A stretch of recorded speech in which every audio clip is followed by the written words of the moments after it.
Wildcard hire ARK Edition's creator Garuga. Extinction arriving to ARK Mobile. And ARK mods prepare for this Unreal 5.5 update. You're right, kids, it's Raasclark and welcome to your regular ARK community news. Before we begin, don't forget to hit that like button, subscribe, share around, and let's get into it. So, of course, the big news, this was dropped just after our news video last weekend. Garuga, who is the owner of ARK Editions, who has made all of these cool, awesome creatures for both ASE and now ASA, with some of them already being imported into the vanilla base game, such as the Archelon, the Dinotherium, the Dinosuchus, and the Xiphactinus, with it not being a secret that pretty much all of the ARK Editions, or well, at least 10 of them, were planned to come to the base game eventually, including, yes, the Brachiosaurus. But it seems that Wildcard have finally recognised Garuga's talents, or perhaps Garuga has simply decided maybe it's just time,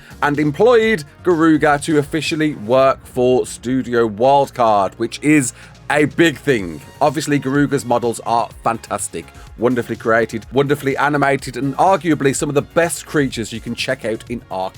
But what exactly does this mean for the ongoing mods that he's currently got running, and what does it mean for any creatures upcoming to ARK Official? Well, Garuga explains in a post he dropped on Discord, being part of the dev team as their creature designer. His first project is going to be the Mega Raptor. That's right, if you remember, the creature that won the community vote that's going to be brought into Valguero is the somewhat debatable, considering your comments in previous videos surrounding this news, the Mega Raptor. But I think it is in great hands with Garuga. Garuga knows dinos, knows how to animate them well, and perhaps lifts this up as a more anticipated, exciting creature when we get it with Valguero later this year. Along with that, he offered a surprising announcement that the Suchomimus, a sponsorable creature he pitched quite a while back, will be coming to the main game. Dinocherius, that I'm confused if I actually saw this in the base game or not. I think other modders did actually have an attempt at making this themselves, but announced this is coming to ARK Official as well as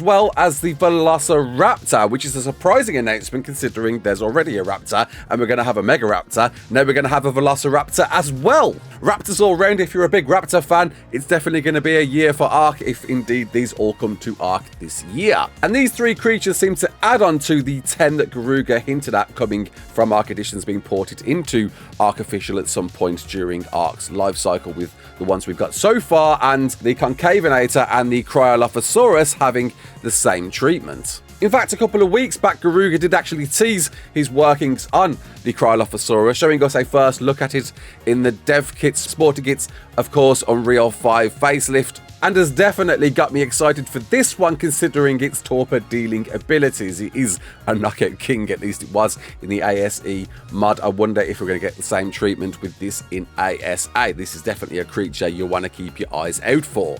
As well as that, he explained that the Brachiosaurus mod is going to be updated, but does specifically say the mod and not an official integration. So it seems vague on whether we actually might get the Brachiosaurus or not imported into official, with maybe a toe alternative, if you're a toe fan.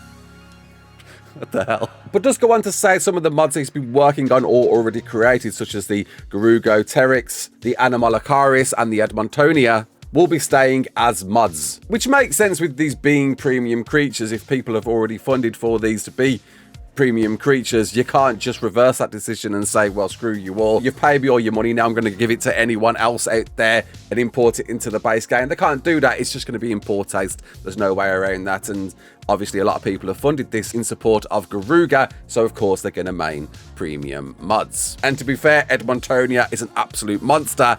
I don't think there's any way you could balance this creature to be in the base game anyway. And obviously with Garuga joining Wildcard, there will be no more premium mods from Garuga, because obviously there's a conflict of interest there. Can't be doing one or the other. But one thing they are undecided on is the Savage Acro. Definitely one I've been speculating about since the original announcement of ARK Editions coming to the base game, with this one being a bit of a powerhouse, a bit of a monster, definitely a contender, and maybe a bit too overpowered to be balanced against the rest of the base game creatures. But it is a fantastic, awesome creature to check out in the game, and I hope that maybe there is an avenue for this to at least be brought in from a balance perspective, because it just looks super cool. It's a great thing to tame. It's an enjoyable, well frustrating, but still enjoyable taming process, and definitely a great creature to mount ride on. Almost a contender for Gigas and Karkas, and why not, right?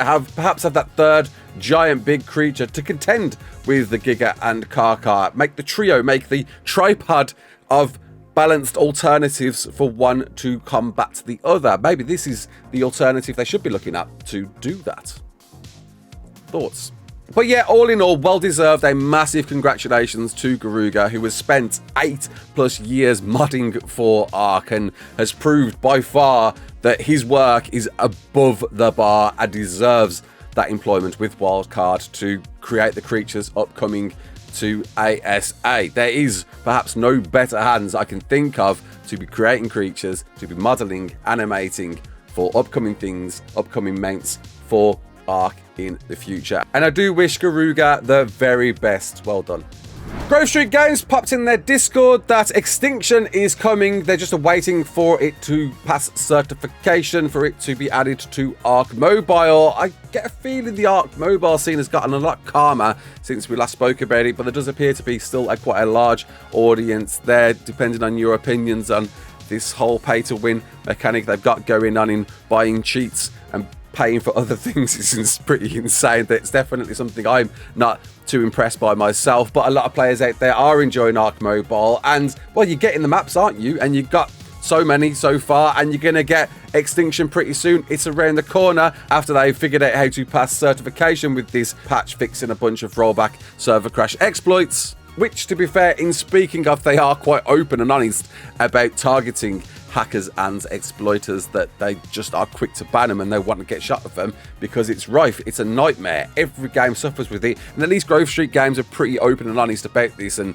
just want to tackle it, and kind of looking forward to seeing what ARK Extinction looks like in the mobile form. This is perhaps the most demanding of the maps coming to mobile so far, looking specifically at the Titans and how they're going to perform on ARK Mobile within a tiny little device in your hand, if they're going to look any good at all, right? So we'll be definitely looking into this one and checking it out and comparing it maybe against the original ARK Survival Evolved and see if it stands up, lest we forget the plethora of issues that we faced day one of Extinction dropping. Will ARK Mobile suffer the same fate? I guess only time will tell with this one, but I'm sure a lot of people are excited with the introduction of a way to farm elements and tame Titans in a tiny mobile device. And within the official modding Discord, a big announcement rolls out to, I guess, warn modders, but also gather a lot of feedback on how they're going to prepare themselves for this big 5.5 update. With Zenro explaining the upcoming engines making some big changes, and as a result there's a number of properties they need to identify to be constants in practice. So issued everyone to look at their mods and any properties they didn't create themselves derived from blueprints from particular classes that they'll need to change values of with the arrival of this update. And I guess what the question is, what the hell are these blueprint classes, right? Well, there's a lot, and it's going to go over many people's heads on what all of these mean, but these are particular classes that you can use to create whatever, such as spoiling item, preserving item, class give item when used. There's a plethora of different classes you could have been using when designing within the dev kit, and definitely leaving a bunch of modders concerned in the arrival of this update and combating it as best as they can. But at the very least, it's good to see Wildcard are showing the support early before this arrival so they can get ahead of it and make sure any or all mods are working on day one. Nevertheless, there is a likelihood some mods will break. A lot of people are preparing for this, such as Gaia Studios saying especially their potions mod could be breaking with the update, and they'll be doing what they can to fix them as and when. So it's just a case of day one perhaps sitting back and just watching, feeling for news out there. Maybe I'll try and jump on as many reports as possible as I can to try and feed it through to you guys, to not jump into mods day one and find out they've been broken for you and ruining your save files. I guess whatever happens day one, take caution with any mods that happens. Hopefully Wildcard can offer some transparency with this and tell us which mods are definitely working day one and which ones perhaps need some more work. I imagine that would be an insane list to work around with, but I don't know how else you'd report this. It's going to be a massive difference, game changer for mods out there for better or for worse. At the very least, in the coming months following this update, there is going to be a lot of promise in new features for mods to do for you in ARK. Of course, the question is when? We don't know. Within the next month. Hopefully it should be. Fingers crossed Wildcard say more about when to expect this. So, are you excited for it? Are you excited for ARK Additions? I'm super excited. Having Garuga behind the wheel on creature designs, on creature animations is a massive, massive thing for Studio Wildcard. I'm very excited to see what Garuga is going to be bringing to the team, what he's going to be bringing to ARK Additions. It's a very exciting time if you're a fan of Dino models, with Garuga behind the wheel on that one. So until the next one, my name is Raasclark. Don't forget to like, share, and subscribe. And as always,